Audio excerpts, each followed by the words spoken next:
문항 9번을 한번 풀어볼게요. 자, 선생님은 크리스마스 선물로 학생들에게 나누어줄 연필을 구입했습니다. 학급의 학생은 총 24명이고요. 4명씩 한 모둠으로 구성되어 있습니다. 자, 연필은 모둠별로 보드게임 결과에 따라 나누어 주었습니다. 선생님께서 구입한 연필은 총 16탑. 자, 한 타는 12자루예요. 자, 그럼 연필의 수부터 구해볼게요. 연필의 수는 12자루씩 16타, 16타. 자, 12 곱하기 16 이렇게 있어요. 그런데 우리 지금 나눠주고 남은 연필을 구해야 되니까 나누어준 연필수를 빼야겠죠. 자, 나누어준 연필수. 자, 한 모둠에 아까 4명이라 그랬어요.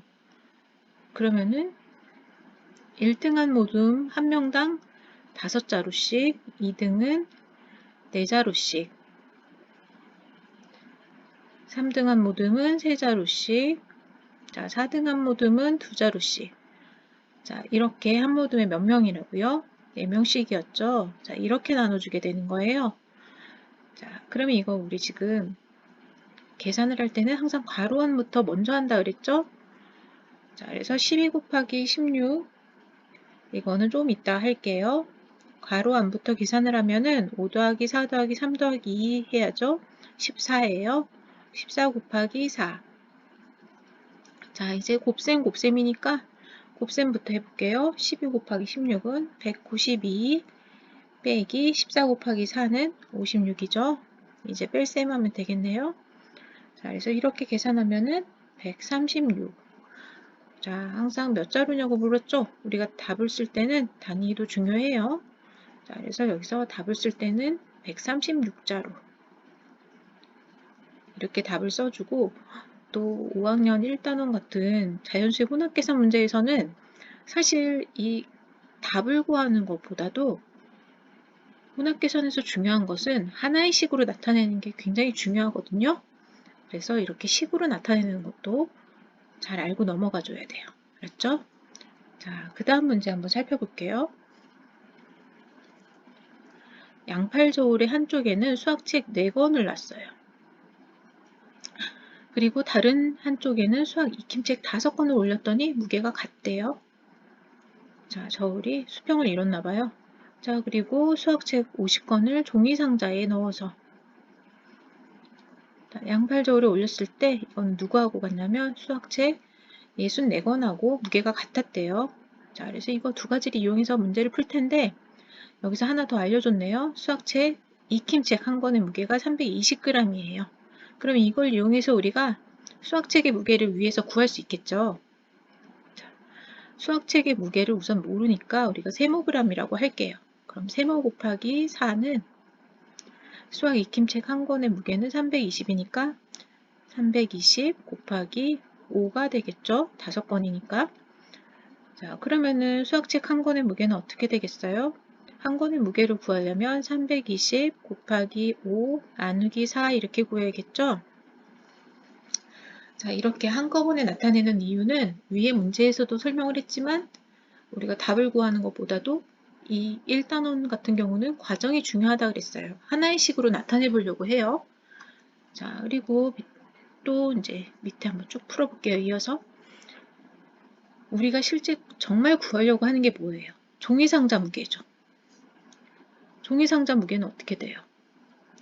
종이상자 무게를 우리가 네모라고 하면은 수학책 50권의 무게 더하기 종이상자는 자, 아까 수학책 지금 이게 세모가 수학책 한 권의 무게였어요. 자, 그러면 320 곱하기 5 나누기 4 한 권의 무게를 곱하기 얼마를 해줘야 돼요? 50권의 무게니까 곱하기 50 해줘야겠죠? 자, 이게 뭐하고 같아요? 수학 익힘책 64권의 무게하고 같아요. 수학 익힘책 한 권의 무게는 320g이고요. 곱하기 64를 하면 되겠죠? 자, 그러면은 우리가 구하려고 하는 이 종이 상자의 무게를 하나의 식으로 나타내면 어떻게 되겠어요? 네모는 320 곱하기 64 빼기 자, 수학책 50권의 무게를 여기다가 하나의 식으로 이렇게 이어서 써줄게요. 자, 요걸 이렇게 빼줄 거예요. 자, 이렇게 하면 하나의 식으로 나타냈죠? 자, 그래서 이거 이제 우리 친구들 계산하는 거는 이제 잘 할 거예요. 그래서 여기 계산을 해보면은 320 곱하기 64의 경우에는 한꺼번에 계산하면 얼마냐면 2480이 되네요. 그리고 빼기. 자, 여기 앞에서부터 이 하나로 연결된 애들은 곱셈, 나눗셈, 곱셈 이렇게 세 번 연산을 하면 돼요. 차례대로. 먼저 이거 계산하고 그 다음에 나눗셈, 그 다음에 곱셈 이렇게 한꺼번에 계산하면은 결과가 뭐가 나오냐면은 2만이 나와요. 그래서 종이 상자의 무게는 480g이 되겠죠. 그래서 답은 480g 이렇게 써주면 돼요. 그래서 여기서는 종이 상자의 무게만 단순하게 물어봤지만 사실 제일 중요한 게 뭐라고요? 1단원에서는 하나의 식으로 세우는 게 지금 굉장히 중요해요. 과정이 중요한 단원이거든요.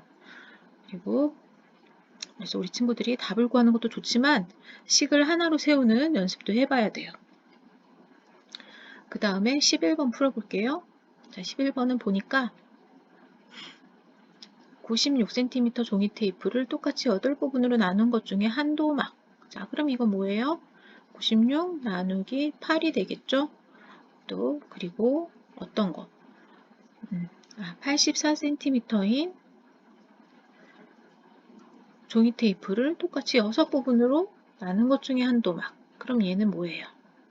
84 나누기 6. 이렇게 한 도막의 길이는 이렇게 각각 구할 수 있죠? 자, 이런 색 테이프하고 자, 어떻게 생긴 이렇게 또 생긴 색 테이프를 겹쳐서 얼마씩 겹치게 7cm 겹치게 이어 붙였어요. 그러면 이 전체 길이가 얼마야 하고 물어보는 문제죠. 그러면은 두 색 테이프의 길이에서 겹친 부분을 빼주면 되는 거죠. 그래서 하나의 식으로 나타내 볼게요.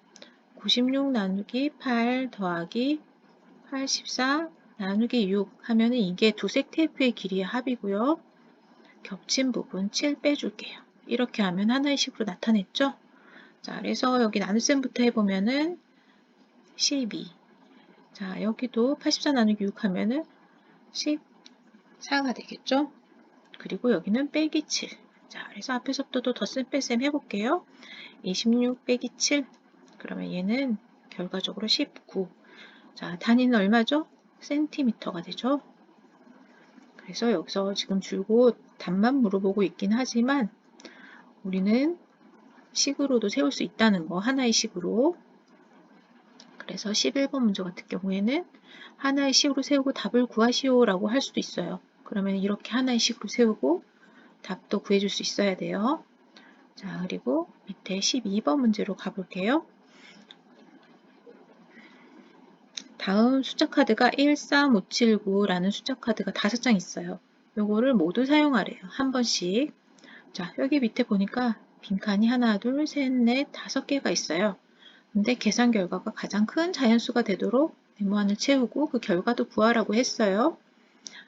자, 그러면은 우리가 이런 문제들 자주 접하는 문제인데요. 계산 결과가 크려면 어떻게 돼야 되겠어요? 자, 곱셈이나 곱하거나 더하는 수는 커져야 되고요. 큰 수가 들어가야 되고 나누거나 빼는 수는 작은 수가 들어가야 계산 결과가 가장 작겠죠. 그런데다가 자연수가 되도록 하라 그랬어요. 그러면은 이미 정해졌네요. 나누기 다음에 우리 친구들 뭘 넣고 싶어요? 어떤 수로 나눠도 결과가 항상 똑같죠. 여기다 1 넣으면 될 것 같아요. 그쵸? 그리고 곱하는 수, 더하는 수는 큰 수를 쓰자 그랬어요.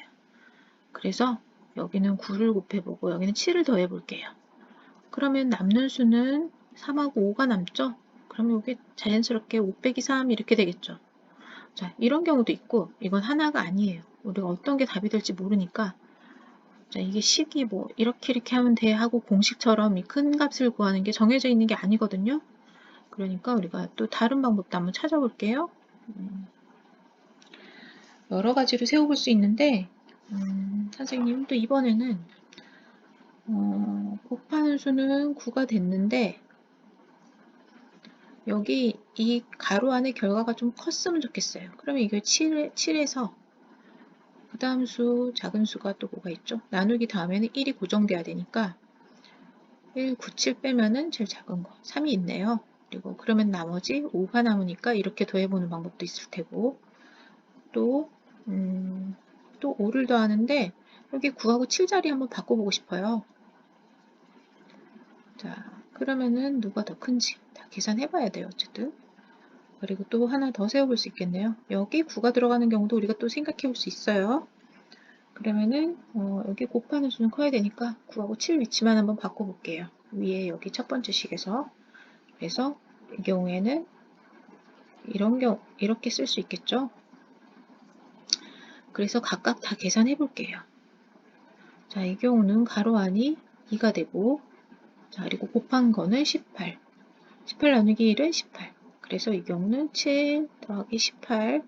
그래서 25가 되네요. 자, 여기는 4가 되고, 4, 9, 36. 그래서 5 더하기 36은 41. 자, 그리고 여기는 6이 되니까 5 더하기 7, 6은 42 해서 47이 되고요. 자, 여기는 2가 되니까 9 더하기 14가 돼서 23이 되네요. 자, 그래서 25, 41, 47, 23 중에 누가 제일 계산 결과가 크죠? 자, 이 경우가 제일 크죠? 그래서 여기에 맞춰서 네모 안에 알맞은 수를 채울게요. 다시 여기 지우고 얘가 답이 아니었죠. 세 번째로 찾은 애가 제일 컸으니까 자, 5를 더하고 곱하는 수는 9가 아니라 7이었네요. 큰 수를 곱할 줄 알았는데 가로 안이 더 커야 돼서 9는 가로 안으로 들어갔어요. 자, 이렇게 했을 때 결과는 47 이렇게 답 써주면 되겠네요. 자, 오늘은 여기까지 풀어볼게요. 안녕히 계세요.